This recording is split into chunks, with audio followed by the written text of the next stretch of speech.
12ஆம் வகுப்பு கணிதம் பயிற்சி 9.7 வினாயன் 2.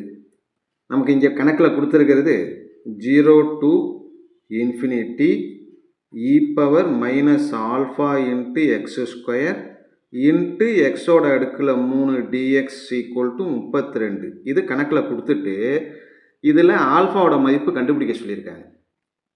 நமக்கு ஒரு ஃபார்முலா தெரியும், என்ன? Integral 0 to infinity x power n into e power minus ax dx. அப்படின்னா என்ன ஃபார்முலா?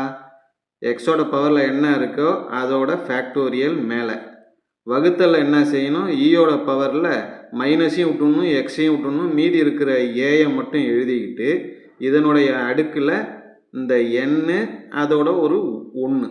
இதுதான் ஃபார்முலா. இந்த ஃபார்முலாவை பயன்படுத்தி தான் இந்த கணக்குக்கான விடையை போட போகிறோம். இங்கே இருக்கிற எக்ஸோட அடுக்கு 3ன்னு இருக்கு இல்லையா, அதில் எக்ஸ் ஸ்கொயரை மட்டும் எடுத்துக்கிறோம். எக்ஸ் ஸ்கொயர் ஈக்குவல் டு டீன்னு எடுத்துப்போம். X square equal to t. இதை வகைப்படுத்தினா என்ன வரும்? 2x dx ஈக்குவல் டு டீயை வகைப்படுத்தினா dt. 2x dx equal to dt. இந்த எக்ஸு டிஎக்ஸை மட்டும் வச்சுக்கிட்டு இந்த 2 அந்தாண்டை கொண்டு போனோம்னா டிடிஓ வகுத்தல் 2 இப்படி வரும். இப்போ கணக்குக்கு போவோம். ஐஸ் ஈக்குவல் டு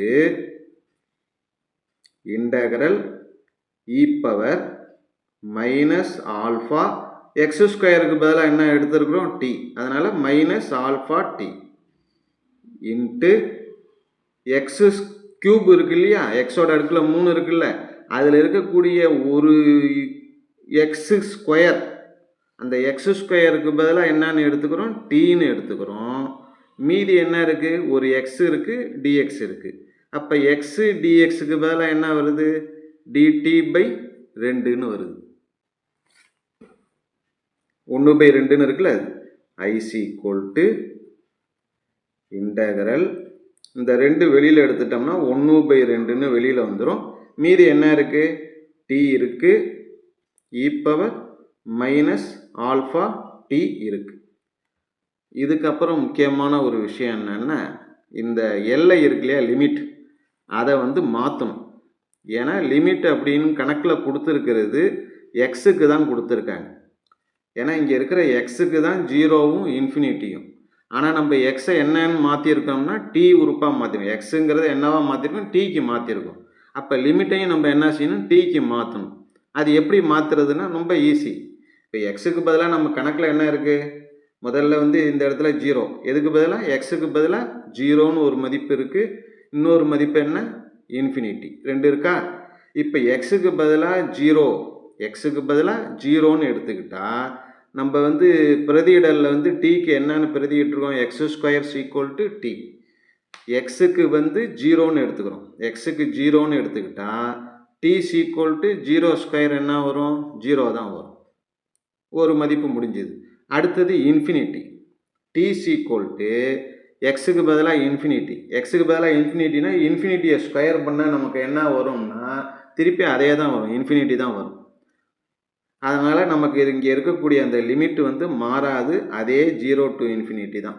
ஏன்னா எக்ஸ்லேயும் 0 டு இன்ஃபினிட்டி வருது, டீக்கும் என்ன வருது? 0 டு இன்ஃபினிட்டி தான் வருது. அதனால் இந்த எல்லை லிமிட் என்னென்னா அப்படியே தான் இருக்கும். 0 டு இன்ஃபினிட்டிங்கிறது மாறாது. T into dt equal to கணக்கில் என்ன கொடுத்துருக்காங்க? 32ன்னு ஒரு மதிப்பு கொடுத்துருக்காங்கல்ல, அதை சேர்த்துக்கணும்.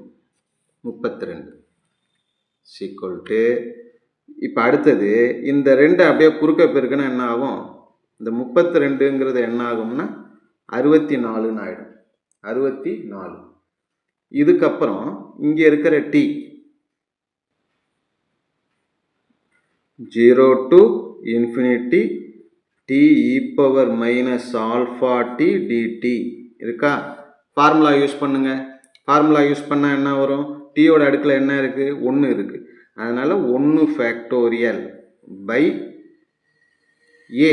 ஏங்கிறது என்னன்னா மைனஸையும் விட்டுடணும், டீயையும் விட்டுடணும். மீதி என்ன இருக்குது? ஆல்ஃபான்னு இருக்குது, அதுதான் ஏ. ஆல்ஃபாவோட அடுக்கில் என்ன எழுதணும்?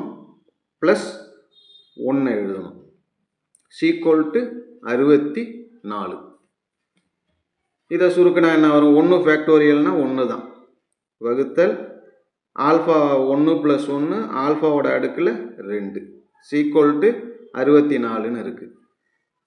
இதை தலைகளை மாற்றினா என்ன வந்துடும்? ஆல்ஃபா ஸ்கொயர்னு வரும். இதை தலைகளை மாற்றினா 1/64ன்னு வரும். இந்த 1/64 இருக்குது இல்லையா, இதை நம்ம இன்னும் கொஞ்சம் சுருக்கி 1/8 ஸ்கொயர், ஏன்னா 64ங்கிறத 8 × 8 64 தானே, 8 ஸ்கொயர்னு வச்சுக்கலாம். Alpha square equal to 1/8 square. அப்போ ஆல்ஃபா என்ன வரும்? ஆல்ஃபா சீக்வல் டு ரூட் எடுத்தோம்னா ஆல்ஃபா ஸ்கொயருங்கிறதுல ஸ்கொயர் போயிடும், இங்கேயும் ஸ்கொயர் போயிடும். என்ன வரும்? 1/8 வரும். என்ன 1/8னா +−1/8. இதுதான் நமக்கு தேவையான ஆல்ஃபாவோட மதிப்பு. கணக்கில் கண்டுபிடிக்க சொன்ன ஆல்ஃபாவோட மதிப்பு இதுதான். ரெண்டாவது கணக்கில் இன்னொன்று கொடுத்துருக்கிறது, ஆல்ஃபாங்கிறது >0ன்னு கொடுத்துருக்காங்க. >0னா ஆல்ஃபாவோட மதிப்பு ப்ளஸில் தான் இருக்கணும். அப்போ மைனஸில் வர மதிப்பை எடுத்துட்டு ஆல்ஃபா சீக்வல் டு என்ன வரும்? இப்போ 1/8ன்னு வரும். இதுதான் நமக்கு தேவையானது. ஓகே.